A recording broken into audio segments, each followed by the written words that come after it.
Buddhir Jnanam Asamoha Sama Satyam Dhamma Sama Sukham Dukham Bhavo Bhayam Chavyam Eva Cha Buddhir Jnanam Asamoha Shama Satyam Dhamma Shama Sukham Dukham Bhavo Bhayam Chavyam Eva Cha Buddhir Jnanam Asamoha Shama Satyam Dhamma Shama Sukham Dukham Bhavo Bhayam Chavyam Eva Cha Buddhir Jnanam Asamoha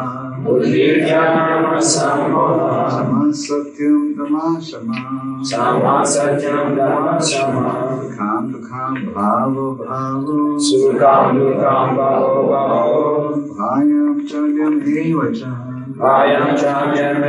Cha Buddhir Jnanam Asamoha Shama Satyam Dhamma Shama Sukham Dukham Bhavo Bhayam Chavyam Eva Cha. In 2 verses of the 10th chapter, Krishna is describing certain qualities that we as human beings should endeavor to cultivate. Actually, everything comes from the Lord, whether it be good qualities or bad qualities, in the sense that the Lord gives everyone the free choice. Krishna says, Sarvasya chaham hirdi saniveshto mataha smriti jnanam apahanam cha. I am the source of remembrance and forgetfulness. So those who want to remember the Lord, they get the necessary intelligence from the Lord. Those who want to forget the Lord also get suitable intelligence. And the quality being mentioned in this verse, in these 2 verses, are the positive qualities that we should all endeavor to cultivate. Positive qualities help us to advance spiritually, and negative qualities help us in the opposite direction. The audience assembled here is primarily interested in positive qualities. That's why they are present on this occasion. The first quality that Krishna mentioned here is buddhi. Buddhi means intelligence. So spiritual intelligence means having the ability to see things in the right perspective. In other words, see things from a spiritual perspective and understand the difference between matter and spirit. Material intelligence is used for destructive purposes. Spiritual intelligence is used to see things in the right perspective in relationship to the Supreme Personality of Godhead. For example, one who has spiritual intelligence sees and understands that the Lord is the source of all success. Krishna says in the Gita, I am the ability in man. So if somebody has some ability, one understands, yes, this is due to the causeless mercy of the Lord. And if there is some success, that's also due to the causeless mercy of the Lord. And hence we use everything in the service of the Lord. One who has spiritual intelligence does not lament either for the living or the dead. He understands that the spirit soul never dies. It's only the perishable body that with the passage of time deteriorates and vanishes. Therefore, one who has spiritual intelligence is not affected by the dualities of material nature. Material world is always full of duality. One who has spiritual intelligence is able to rise above the duality on the basis of spiritual awareness. Actually, each of these qualities could take on a very detailed explanation, but since we have limited time, I'm just going to touch on them briefly.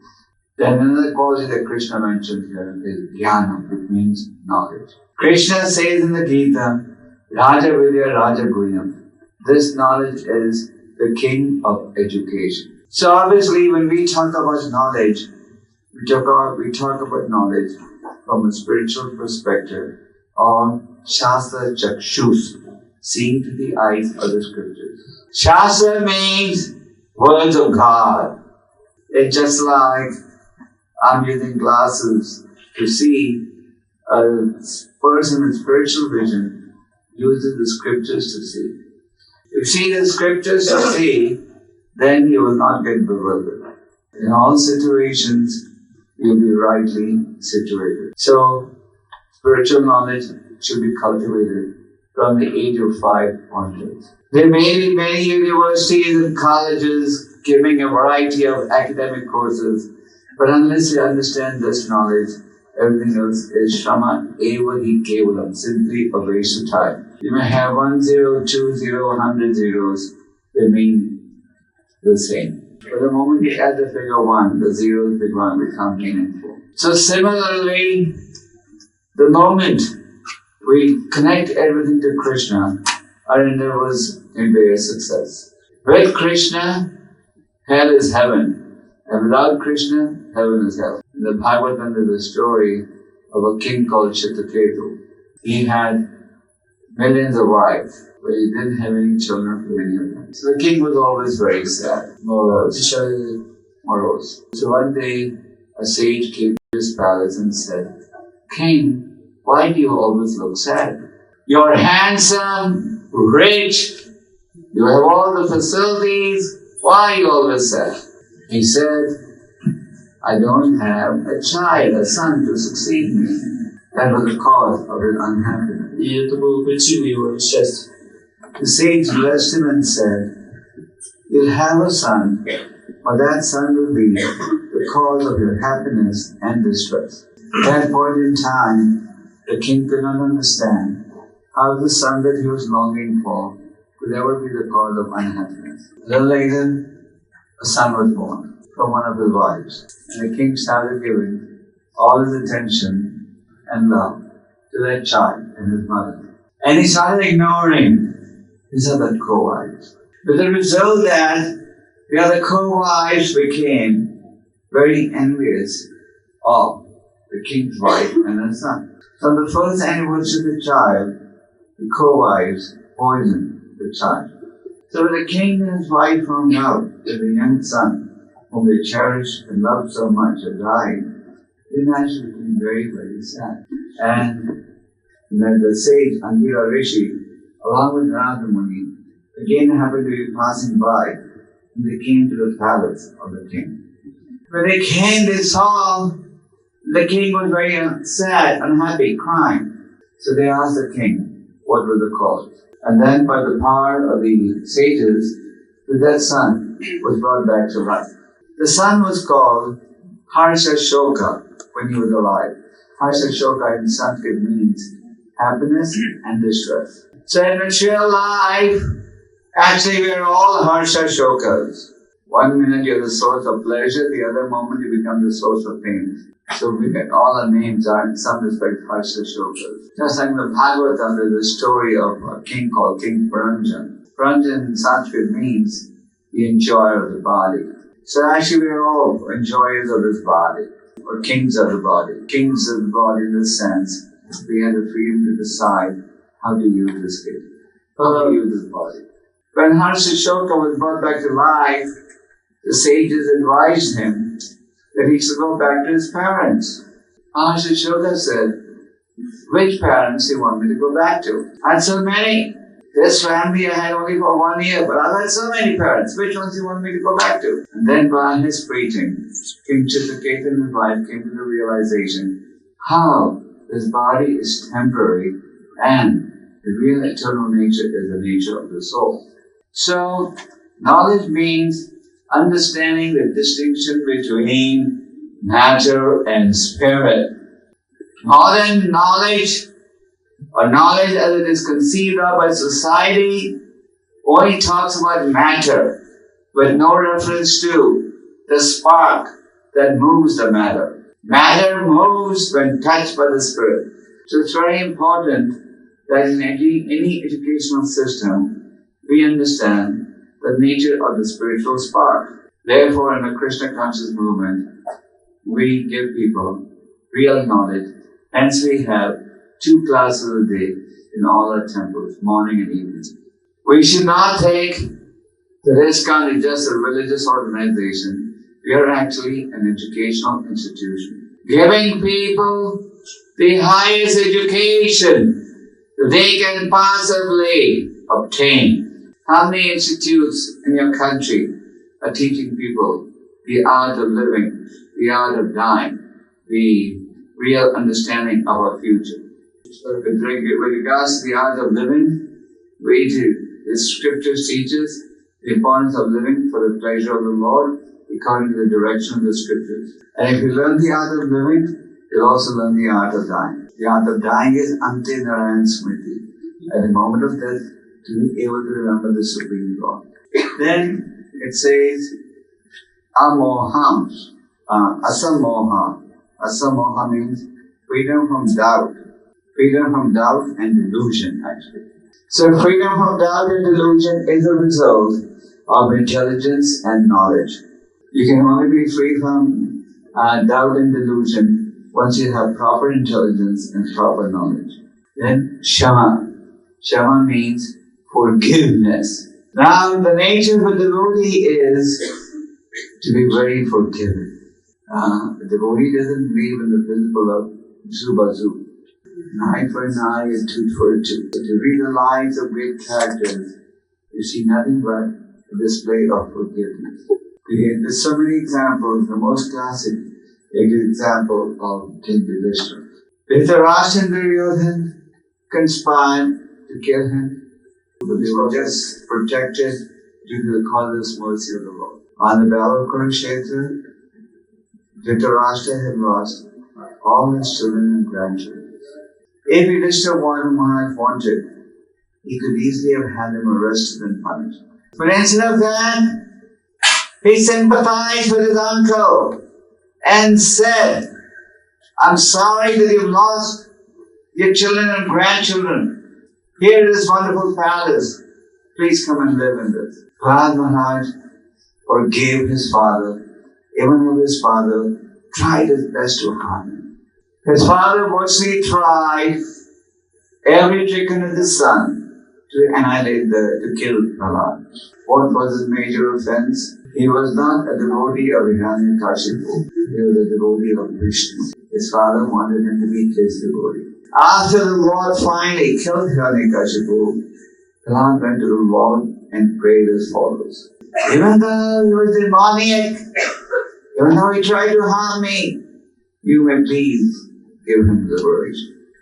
The Lord replied, you don't have to pray for that, because he was your father, he's automatically liberated. So one who becomes a devotee of the Lord, he benefits all his family members by the power of his devotion. Prabhupada makes this clear in the purport to this section of the Bhagavatam. Prabhupada makes it clear in his purport to Prahlad's prayer that his father may be liberated. Haridas Thakur was innocent, just engaged in chanting the holy name 300,000 times a day. A few days ago we celebrated his disappearance day. I'm sure you must have heard the reading from the Chaitanya Charitamrita on the passing away of Haridas Thakur. So Haridas, as you know, was whipped in 22 different marketplaces. Whipped! Not by one person, by 10, 12 people. Why were they whipping him? Please stop chanting! Stop chanting the name of Krishna. Haridas Thakur was thinking, these servants of Rajendra Khan have been trying to whip me for such a long time. And now, like my Lord Chaitanya's mercy, I'm still alive. If I don't die, then they will be attacked, criticized, beaten by the king. He took pity upon those people who were trying to kill him. So he pretended as if he had died. And then they were very happy. And they threw the dead body, thinking it's a dead body, threw it in the sacred river. Then Haridas swam across on the other side and again started chanting in front of a Tulsi plant. So That's the nature of a Vaishnava's forgiving nature. So we should be forgiving. Of course, if someone's trying to put impediments on the path of Krishna consciousness, we naturally have to use intelligence to counter it. But the nature of a devotee is to be forgiven. The Bhagavatam predicts that in Kali Yuga, with the passage of time, all auspicious qualities are on the decline. Then Satya. Satya means truthfulness. So truthfulness is, as you know, one of the four essential ingredients of wisdom. The devotee should be truthful. Spiritual life runs on the principle of truthfulness. The beginning of truthfulness is being truthful to the instructions of Lord Sri Krishna. Why did Prabhupada call it 𝐃𝐢𝐬𝐬𝐿? Because he wanted to present the truthful teachings of the Lord without any distortion. So we should be truthful in understanding as it is the teachings of the Lord. Truthful to our spiritual vows. Truthful in our dealings with each other. And if we are truthful, then Krishna is on your side. The other day I was giving you the story of Vamandev and Bali Maharaj. I believe this was on Vamandev's appearance day. So Bali Maharaj was being advised by Shukracharya to go back on the promise that he had given to Vamandev. Bali Maharaj, Shukracharya said, just like a husband may joke with his wife, a friend with a friend, you just say you were joking and do not honor your commitment. What did Bali say in exchange? The forward, but he said, the earth can tolerate the weight of the mountains, oceans, rivers, of all the living beings, trees, plants, but it cannot tolerate the weight of a lie. So I can't tell a lie. So our philosophy is to speak the truth, but speak the truth in a palatable manner. The truth has to be spoken, but it should be spoken intelligently. If you present the fact intelligently, then the truth will be accepted. Just like it is said, the truth should be spoken, but in Satyam. Satyam must be spoken, but in a palatable manner, not unpalatable. Just like the Bhagavatam says, men who are like dogs, horses, camels, and asses, are busy glorifying others who are also similar in nature. So, we speak the truth, but in a palatable. If we just go on the street and tell people, Shabbat, nicely people will feel offended. If we told them in a nice way that the activities of gross materialists are similar to the activities of animals, and explain to them, then they would accept it. So, Satya must be there, but presented palatably. Sometimes in Vaishnava behavior, you may see some weakness being exhibited by another devotee. So, how should we correct it? Naturally, in a palatable way. If you try to correct it in an unpalatable way, it may not have the desired result. So we stick to the path of truthfulness. And in Vaishnava behavior, a Vaishnava is forgiving, as we just said. The Rasamuni tried to burn Amrish Maharaj with his Sudarshan Chakra, with the demon from his Sita. But Amrish gladly forgave him. So, devotee is forgiving and truthful. And truthfulness should be a guiding spirit. Unfortunately, in Kali Yuga, people do not want to take shelter of truthfulness. They want to do everything by legal agreements now. And even with written legal agreements, it has the opposite effect. No one honors it. And they end up in the courts, which is good for no one but the lawyers and the judges. So Kali Yuga, the advocates and the judges who are free there. Then Dhamma. Dhamma means control of the senses. Now Dhamma is also the result of Buddhi and Jnana. Because people do not have Buddhi and Jnana, they laugh at us when you tell them about the importance of sense control. We discuss these two together. Dhamma is control of the senses and Sama is control of the mind. So control of the mind and the senses can only be possible if you have proper intelligence and proper knowledge. Because as we discussed, Buddhi and Jnana means seeing things in a proper perspective. Now when you see things in the proper perspective, you will come to the conclusion that the mind and the senses can never be satisfied. The mind will never be peaceful without meditating in the lotus feet of the Lord, and the senses will never be satisfied unless engaged positively. Through so many examples in the Bhagavatam, in the scriptures, we get the understanding that the senses can never be satisfied. We read the story of King Yayati. So what is the nature of the senses? They can never be satisfied, just like when you have an itching sensation. By scratching, the itching sensation doesn't go away. Rather, you get some temporary relief, but then the disease becomes worse. The materialistic propaganda is sense gratification should never be given up. So, when they hear about the regulated principles that we advocate, when they hear about the importance of avoiding, of exercising sense control, they think that the Hare Krishnas are simply mad. They think we're messing with joys of life. We're not missing anything. We are learning the higher art of sense pleasure. As Maharaja says, to perform austerities for the pleasure of the Lord, in exchange you experience unending happiness. Talk to any materialist and ask him, has he been able to satisfy his senses? Is he content? So what do we do? The answer will be, if he's honest, no. They always want more and more and more. They would love to act as if they are just in their teens. So, when we talk about sense control, when we talk about mind control, it doesn't mean that we don't satisfy the senses, but we satisfy them in a positive way.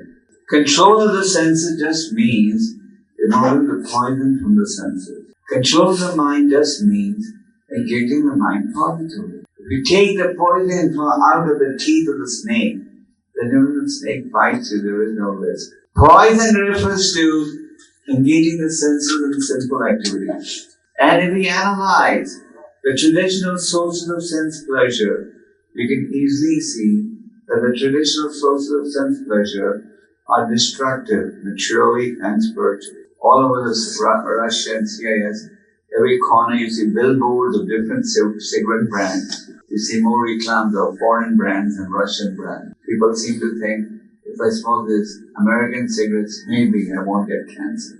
So, that is one form of sense pleasure. Everyone knows how smoking, drinking are disastrous for your health. And of course, they are harmful spiritually also, against the laws of God.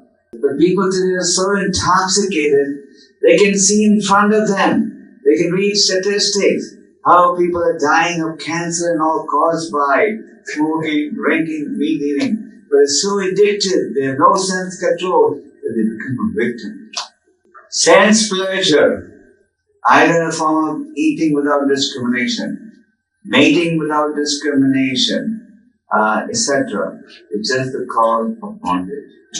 The rules and regulations are there for human society, so that if we live by these rules and regulations, we can make spiritual advancement. And control of the mind. Control of the mind means thinking of Krishna, bowing down to Krishna, offering homage to Krishna. Some other aspects of controlling the mind are be satisfied with whatever is provided by the Lord. Generally in society, no one is satisfied. He wants more and more and more. Gravity, pray, and purify your existence by chanting the holy names. We fortunately have one tongue and 2 ears. Is that what each of you have? Gopāl Kṛṣṇa says, my dear Lord, even if I had 1,000 tongues and 1,000 ears, that would not be enough to fully glorify you. Use the mind and use the one tongue and 2 ears in glorification of the Lord. And that will enable one to purify, control the senses and the mind. Then it says, Sukham and Dukham, happiness and distress. So, in the mature world, there is happiness and there is distress. Generally, we tend to be happy when we get what we want. We tend to be unhappy when you don't get what you want. Ramananda Roy asked Chaitanya Mahaprabhu asked Ramananda Roy, What is the greatest distress? On the banks of the Godavari, Chaitanya Mahaprabhu had a very wonderful dialogue with Ramananda Roy that is produced in the Chaitanya Charitamrita. So Chaitanya Mahaprabhu, in order to glorify his devotee, asked him a series of questions, just like Lord Krishna told Yudhishthira Maharaj to ask the dying Bhismadev questions on the goal of life. So one question Chaitanya Mahaprabhu asked was, what is the greatest distress? To which the reply was, the greatest distress is staying away from Krishna, the association of devotees. So happiness and distress is not perceived in terms of what am I getting for the senses and what I'm not getting. But happiness is when you have the opportunity to advance spiritually, and distress is when you engage in something that is unfavorable for spiritual advancement. Just like in describing the process of Sharanagati to Sanatana Goswami, Chaitanya Mahaprabhu gave 6 guidelines. He said, set everything favorable for spiritual advancement and reject everything unfavorable.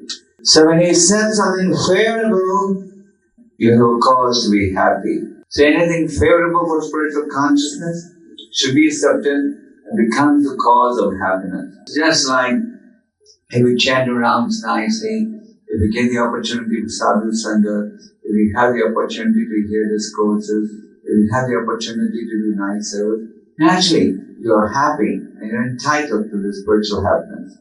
And you become unhappy when you engage in activities detrimental for spiritual advancement. So that is how we determine happiness and distress. Not if I don't get the honor I think I deserve, I become unhappy. One within knowledge, he accepts everything, as we said, from a spiritual perspective. Then bhava, birth, abhava, death. So one within knowledge, as we said earlier, doesn't get affected by the living or the dead. As far as the soul is concerned, there is no birth or death. Bhava refers to the birth of the body. Birth and death applies with reference to the body and not the spirit soul. Then there is bhayam, fear, and chabhyam. Bhayam means fear, and chabhyam means, abhyam means fearlessness. Basically, everyone is full of fear. This is nicely reflected in the prayer. Vaja Hore Mana Shri Nanda Nandana Abhay Charna Ravindare. Gopāl says, everyone is living a life of bhayam, fear. Fear is there because they are worried about the future. The Prabhupada says, one is Krishna conscious, has no fear. His future is very bright. Why is his future bright? Because Krishna guarantees that one who follows me will come back to me. Don't think Krishna is guaranteed lightly. Like these days, everybody wants to buy US dollars. They give people a choice. You want a ruble or a dollar? They all say, why? They think, oh, this has more value. So any time it can be honored. So, if you can have some actual confidence just by having a currency in your hand and feel secure, why should you not have confidence that Krishna says, surrender to me and I will protect you? So fear is caused due to our absorption in the illusory energy. Illusory energy means false energy. But those who are free from the influence of the illusory energy, those who understand that they are not this body, they are the eternal servitors of the Lord, they have no fear. They are fearless. So the way to become fearless is not by increasing your bank balance or having a heavy security.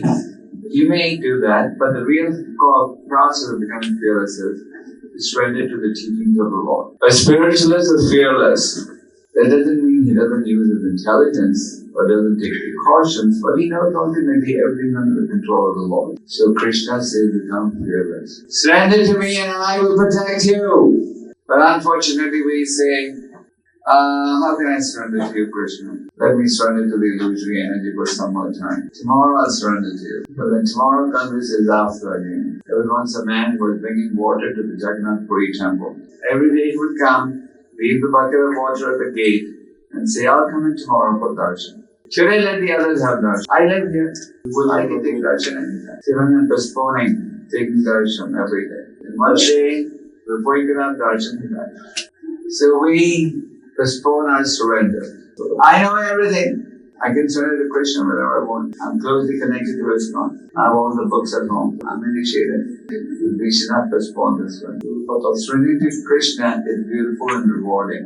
And Krishna reciprocates in proportion to our surrender. So these are some of the qualities that Krishna mentions in this verse of the 10th chapter.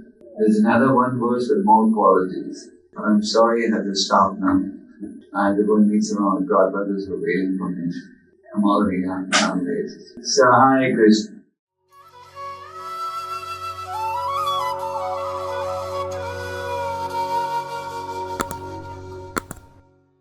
Hare Krishna, Hare Krishna,